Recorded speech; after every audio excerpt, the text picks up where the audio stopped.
Hello, this is Teacher Marco from phuketpals, and I'd like to welcome you to this GED Social Studies screencast. I would like to share to you this lecture about how the United States joined the war um, or joined the World War One. And this will be my third video in this series. So if you find this video useful, please do like it and please share it. Also, don't forget to click on the subscribe button below. And it helps us with helping more people like you. So let's begin. Well, the United States didn't really join the war in the beginning. Although World War I began in 1914, they did not join until 1917.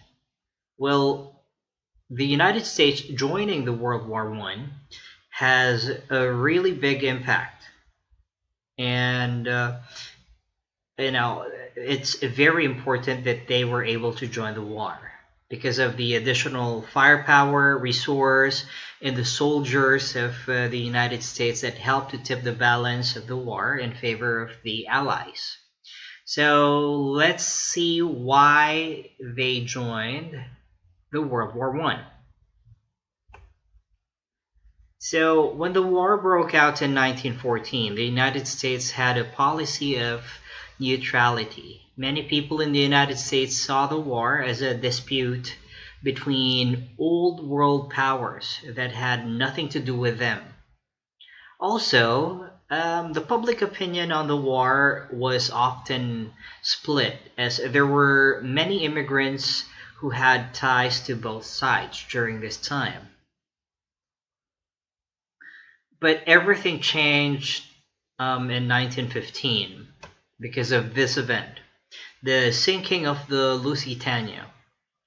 When the Germans sank the Lusitania in 1915, a passenger ocean liner with 159 Americans on board, the public opinion in the United States toward the war began to change. This simple act killed 1,198 innocent passengers. When the United States finally entered the war 2 years later, the cry, "Remember the Lusitania," was used on recruitment posters and to unite the people against the Germans. Now, what is this Zimmermann telegram? This also contributed to America joining the First World War. So in January of 1917, the British intercepted and decoded a secret telegram sent from German Foreign Secretary Arthur Zimmermann to the German ambassador in Mexico. And he proposed that Mexico ally with Germany against the United States. He promised them that if they allied with Germany, the territories of Texas, New Mexico, and Arizona will be given to Mexico. Okay.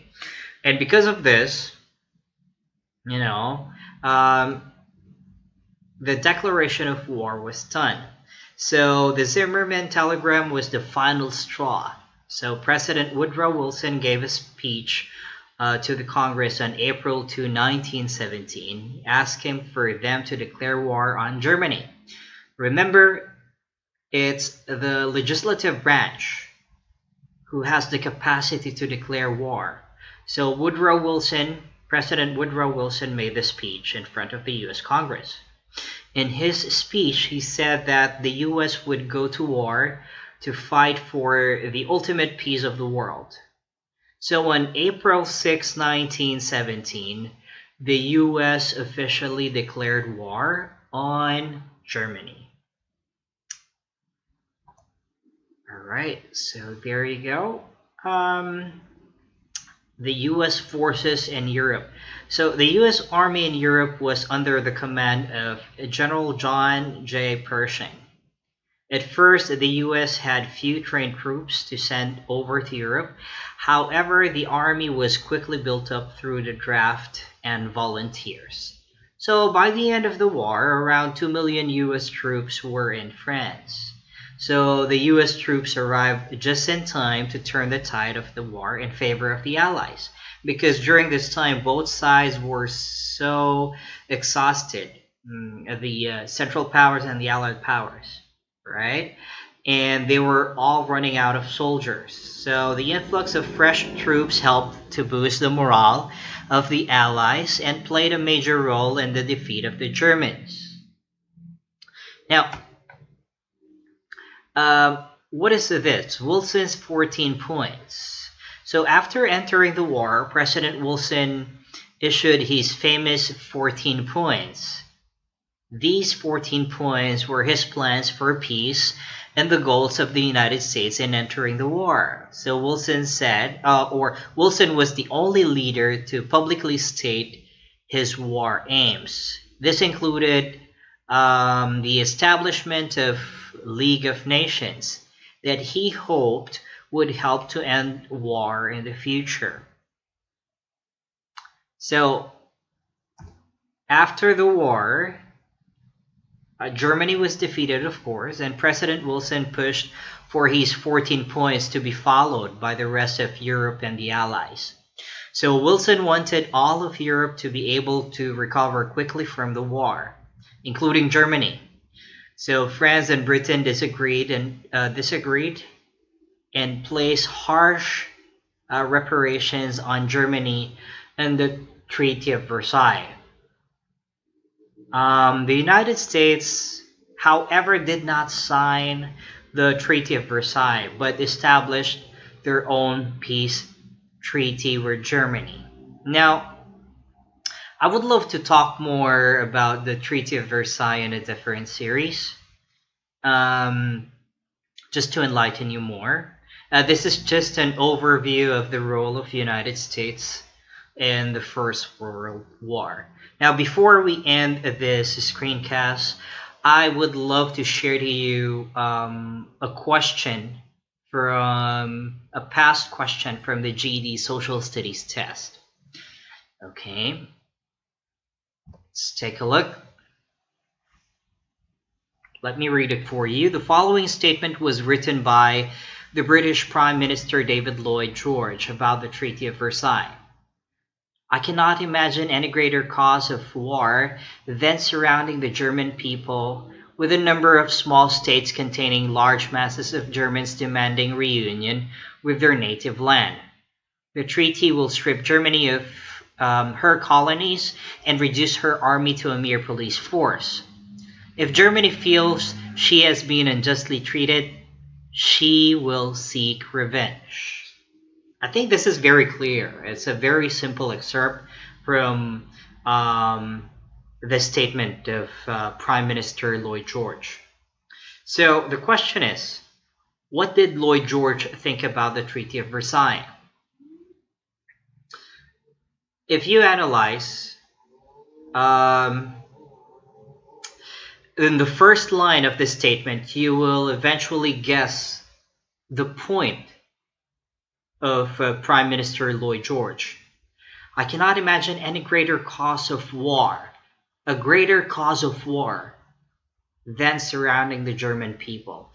So this is a key word, a greater cause of war.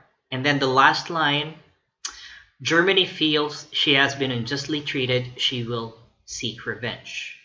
So even without the knowledge of the Treaty of Versailles, the contents of the Treaty of Versailles, you will assume that the Treaty of Versailles may be too harsh. All right, and a while back I mentioned to you, France and Britain disagreed and placed harsh reparations on Germany in the Treaty of Versailles. So I think with that particular tool or these information that I gave you today, you will be able to answer this question. So what did Lloyd George think about the Treaty of Versailles? Let's take a look at the options. A, he feels that the treaty is well constructed by the League of Nations. B. Prime Minister Lloyd George thinks that Germany is fairly treated in the Treaty of Versailles. Oh, so A and B, automatically I will eliminate those because that's not what we have discussed a while back. C. It is inevitable that a second world war is possible if Germany feels that the treaty is too unreasonable. Okay. Let's hang on to that option. Letter D. The Germans will soon rise to power once they get reunited with their colonies. Although somehow, letter D is trying to aim in the same direction, but I believe that letter C is the best answer for this. Okay, because it's not stated in this particular excerpt that the Germans will soon rise to power once they get reunited. Not really. All right, so our best answer here is letter C. So I urge you, test takers, to please do the same process that I'm doing.